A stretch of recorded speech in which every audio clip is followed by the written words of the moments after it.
সাম্য হত্যাকে কেন্দ্র করে রাজনীতি করছেন যাতে করে আপনার ভিসি আপনাদের পছন্দের না এবং ভিসির পদত্যাগ দাবি করতে পারেন?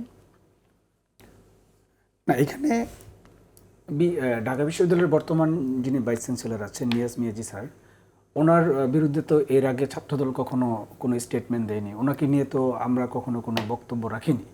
সুতরাং আমাদের বক্তব্য রাখতে হচ্ছে সাম্য হত্যার পর। তো সুতরাং এখানে তো আমাদের রাজনীতি করার কোনো ইচ্ছা নাই, জাস্ট ক্লিয়ার যে গতকালকে যদি সাম্য মারা না যেত তাহলে তো আমরা ওনাকে নিয়ে কিছু বলছিলাম না, বাস্তবতা যেটা।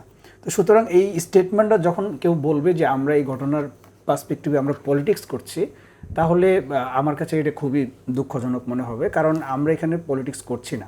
আমরা যেই জিনিসগুলো বলতে চাচ্ছি সেটা হচ্ছে সাম্য যেন লাস্ট এক্সাম্পল হয়, সাম্যর পরে যেন আরেকজন সাম্য না আসে।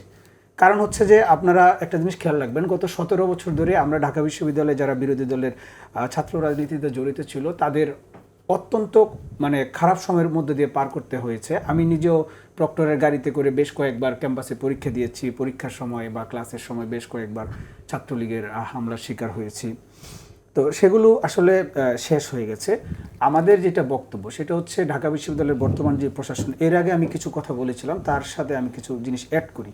যেমন ছাত্রলীগ তো ঢাকা বিশ্ববিদ্যালয়কে একটা নরকে পরিণত করেছিল, কিন্তু সেই ছাত্রলীগের কি যথাযথ বিচার হচ্ছে? হয়নি। শুধু দায় সারা একটা তালিকা প্রকাশ করে কিন্তু বিশ্ববিদ্যালয়ের প্রশাসন ক্ষান্ত হয়েছে। এখন পর্যন্ত কয়জন গ্রেপ্তার হয়েছে?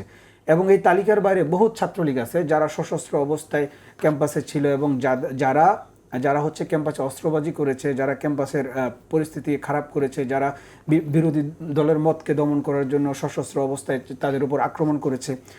তো এটা একটা বিষয়, ছাত্রলীগের বিচার করতে বিশ্ববিদ্যালয়ের প্রশাসন ব্যর্থ হচ্ছে। তারপর হচ্ছে আরেকটা বিষয় হচ্ছে যে ঢাকা বিশ্ববিদ্যালয়ের প্রশাসন ঢাকা বিশ্ববিদ্যালয়ের যে নিরাপত্তা সেটা তো এনশিওর করতে পারছে না। ঢাকা বিশ্ববিদ্যালয়ে প্রায় ঘন ঘন ছিনতাই হচ্ছে। ঢাকা বিশ্ববিদ্যালয়ের আমাদের শামসুন্নার হলের এই কোনাটায়, তারপরে আমাদের টিএসসির যে পূর্ব পাশের সোহরাওয়ার্দী উদ্যানের যে পাশের রাস্তাটা, এখানে অহরহ ছিনতাই হচ্ছে।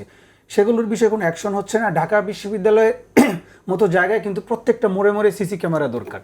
ঢাকা বিশ্ববিদ্যালয়ের বর্তমান প্রশাসন একটা সিসি ক্যামেরাও মনে হয় সেখানে স্থাপন করে। ঠিক আছে, আমরা এই বিষয়ে আরও কথা বলবো। আমাকে একটু একটা বিষয় জানান আপনি শ্যামল, সেটা হচ্ছে যে কোন প্রেক্ষিতে উপাচার্য এরকম ক্ষুব্ধ হয়ে গেলেন এবং তিনি তুই সম্বোধন করলেন এবং বললেন আমাকে মার আমাকে মার, আপনি এটা ডিটেল জানেন কিনা?